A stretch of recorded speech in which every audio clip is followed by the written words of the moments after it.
మన body sugars ఎట్లా వేరే వేరే స్వీట్స్ కానీ ఎలా అయితే క్రేవింగ్ అంటుంటుందో, మైండ్ కూడా అప్పుడప్పుడు రిఫ్రెష్ బటన్ కావాలి, పీస్ కావాలని క్రేవింగ్ బటన్ ఒత్తుతుంటుంది అనమాట. అలాంటప్పుడే దేవుడు ఇలాంటి chance ఇస్తుంటాడు.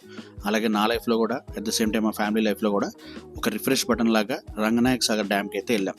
With proper permissions and all ఆ రంగనాయక సాగర్ డ్యామ్కి అయితే వెళ్ళాం అనమాట. అక్కడ పిల్లలు వాళ్ళంతా కూడా ఫుల్ ఎంజాయ్ చేశారు.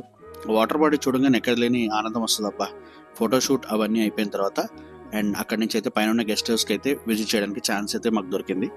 అక్కడి నుంచి వ్యూస్ మాత్రం ఎక్సలెంట్గా ఉండే. దొరికిందే ఛాన్స్ అని చెప్పి కొన్ని వీడియోస్ అయితే తీసుకున్నా. అట్లాగే మా బుడ్డోడు కూడా అందరితో ఫుల్ ఎంజాయ్ చేశారు. మినీ ఫోటోషూట్ కూడా చేసేసుకున్నారు. ఇంకా అలా ఆఫ్టర్నూన్ అయిపోయింది. ఫుల్ ఆకలేస్తుంది. At the same time food కూడా వచ్చేసింది అనమాట. మంచిగా తినేసి అక్కడి నుంచి మళ్ళీ ఒక సర్ప్రైజింగ్ ప్లేస్కి అయితే మేము వెళ్ళాం. అంటే నా లైఫ్లో అయితే నాకు surprise pump house, Ranganayaka Sagar dam యొక్క పంప్ హౌస్ అనమాట. తెలంగాణ లిఫ్ట్ ఇరిగేషన్ ప్రాజెక్ట్కి సంబంధించింది. ఆ ప్రాజెక్ట్లో నేను ఎంటర్ అయ్యి అవన్నీ చూస్తుంటే నాకే కొద్దిగా భయము, at the same time excitement కూడా ఉండే. పంప్ హౌస్ దగ్గర నుంచి చూడటం ఇదే ఫస్ట్ టైం.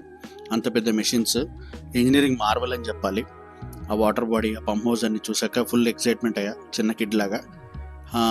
ఎంతైనా ఒక మినీ రిప్రజెంటేషన్ కూడా చూస్తే మనకు ఐడియా వస్తుంది కదా, అలా చూసేసా అనమాట. దాని గురించి తెలుసుకున్నా. బయటికి రాగానే నాలో ఉన్న కిడ్ అయితే ఫుల్ హ్యాపీ ఫీల్ అయ్యాడు. ఒక మంచి ఎక్స్పీరియన్స్ అబ్బా. Refresh button. Thank you guys for watching. మీ లైఫ్లోకి ఇలాంటివి ఉంటే కామెంట్ చేయండి.